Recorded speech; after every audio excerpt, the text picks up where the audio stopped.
Hello guys, ये जो सामने देख रहे हैं इसको स्पाइगनो मैनोमीटर बोलते हैं। ये डायमंड कंपनी की है, इसके अंदर मरकरी इस ट्यूब के अंदर फिल रहती है।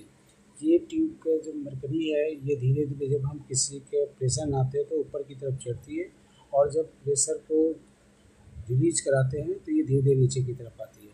दूसरा, इसके साइड में देखिए स्केल लगी हुई है, बनी हुई है, जो 10 से शुरू होती है और 290 तक गई है। दूसरा पार्ट में देखते हैं कि प्रेशर चेक करने से पहले सबसे पहले मशीन जो है ये ऑफ कंडीशन पे हमेशा रहती है, इस तरह से ऑफ होती है। इसको जब हम इस तरफ कर देंगे तो ये ऑन पोजीशन हो गया। दूसरा पार्ट आती है रबर कैप।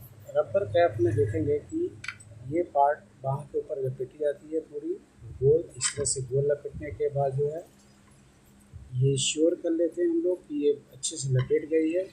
दूसरा चीज़ ये ध्यान रखना है कि बाँह की ये वाला पार्ट, दोनों पार्ट जो है बाँह के पीछे भी जाते हैं, जहाँ से रेडियल आर्टरी पास करती है, बस सॉरी ब्रैकियल आर्टरी पास करती है।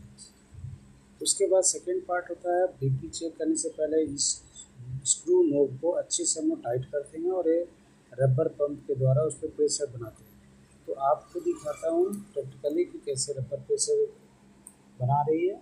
और इधर ये जो पार्ट है ये ट्यूब का, ये पार्ट आपको मरकरी जो है धीरे धीरे उठना शुरू होगा। ये देखिए अभी मैं दिखा रहा हूँ, टाइट कर लिया नोब को और ये से पंप करना शुरू कर। देखिए मरकरी धीरे धीरे उठना शुरू हो रही है।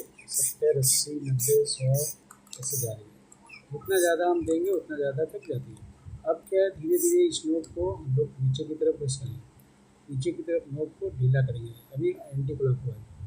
हमेशा याद रखना है प्रेशर जो पहला साउंड हमें मिलेगा ऊपर से नीचे आते समय में वो हमारा सिस्टोलिक प्रेशर कहलाएगा, जबकि नीचे वाला लास्ट साउंड जो हमें मिलेगी वो डायस्टोलिक प्रेशर कहलाएगा। सिस्टोलिक प्रेशर, डायस्टोलिक प्रेशर हमारा नॉर्मल जो होता है 120/80 होता है। अगर किसी का प्रेशर 120 से प्लस रहता है, 130 एवरेज बोलते हैं, अगर उससे ज़्यादा है तो हाइपरटेंशन बोलेंगे।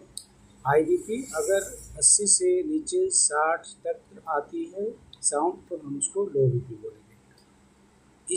इस मरकरी प्रेशर मशीन से हम किसी का भी बीपी चेक करते समय एक्यूरेसी बता सकते हैं। तो ये जो प्रेशर मशीन है बहुत ही यूज़फुल होती है उन पेशेंट के लिए जिनके घर में कार्डियक पेशेंट है, जो बीपी की दवा ले रहे होते हैं।